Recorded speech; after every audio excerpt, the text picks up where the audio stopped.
Hello, my name is Carl Walker. I am 22 years old.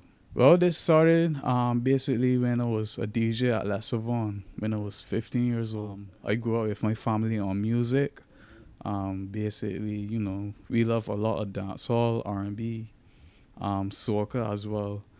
And, so naturally, I decided to be a DJ due to having the experience. Generally, I let my music talk for me. I will consider myself not very outgoing. So usually I will just make my connections and make my music talk for me, as I say.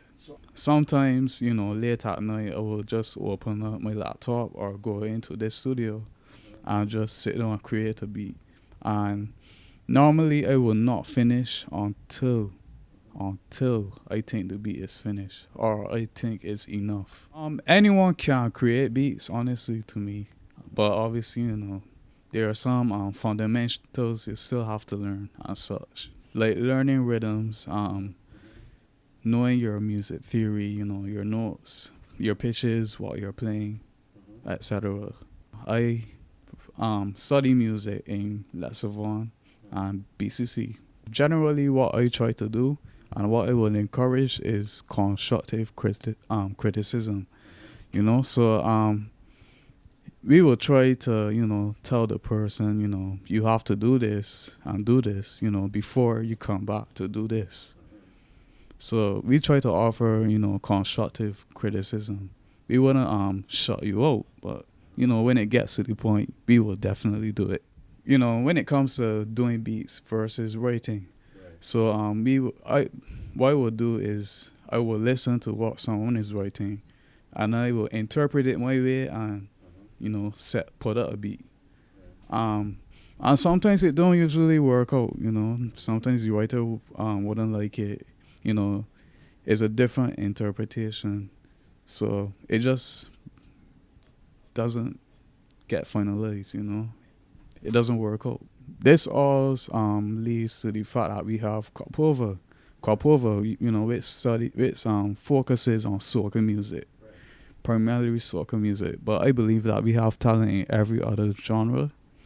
But obviously, based on the fact that there's a festival based around soca music, um, of course, soca will always have the limelight sometimes in the year. Yes, we definitely have good dancehall, like as of this recording at this time, we have a very good movement in Bayesian dancehall right now actually. And I am in support of that. And we definitely have a good amount of R&B artists that me myself love personally. Okay, so as a producer, COVID-19 pandemic, it definitely has affected me, but not negatively. You know, um, I was able to actually, focus more on what I was doing, which was producing.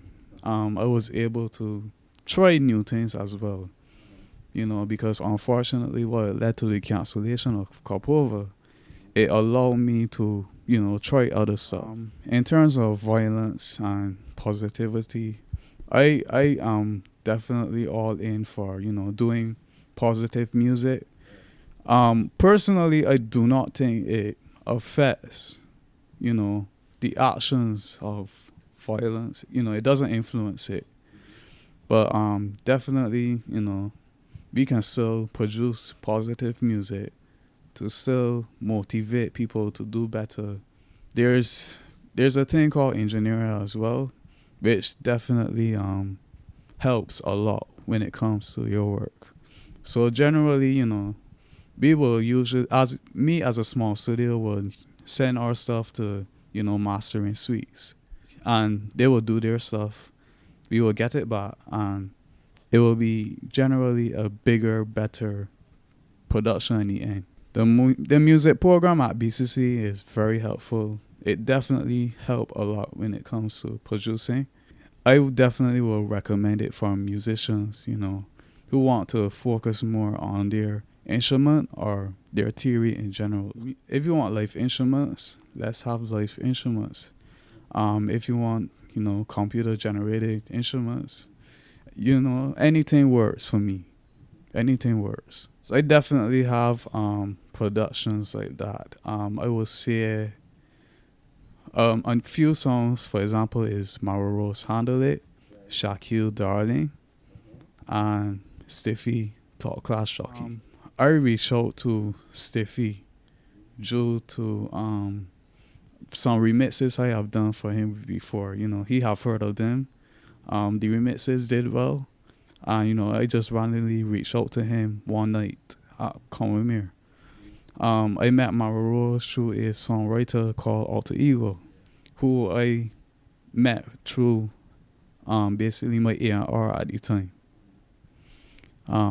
And I reached out to Shaquille via Instagram. Yeah, so when it comes to respect as a producer, young or old, it doesn't matter to me.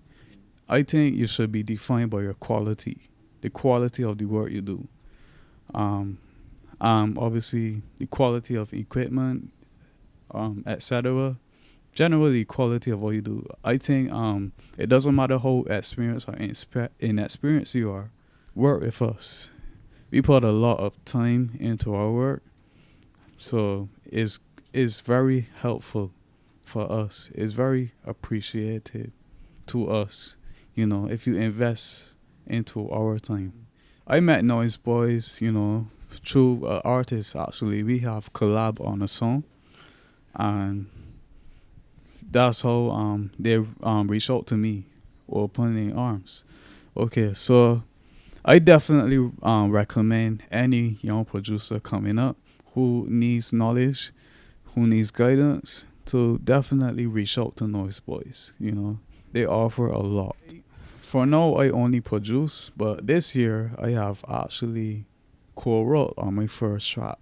It's called Ain't Stressing Me, performed by Lynchie. So I want to get into writing. As a singer, definitely not. I don't think that I am ready for that yet. 10 years from now, I would still like to be doing music, but I will also have an extended list of artists to work with. So not only in Barbados, regionally, internationally, etc. So there's two sides of me. There's a party side of me, and there's just me. Personally, R&B is my number one genre.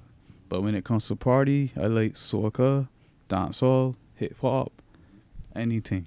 Okay, so when I finish a beat, I generally send it to someone who will give me, constructive criticism.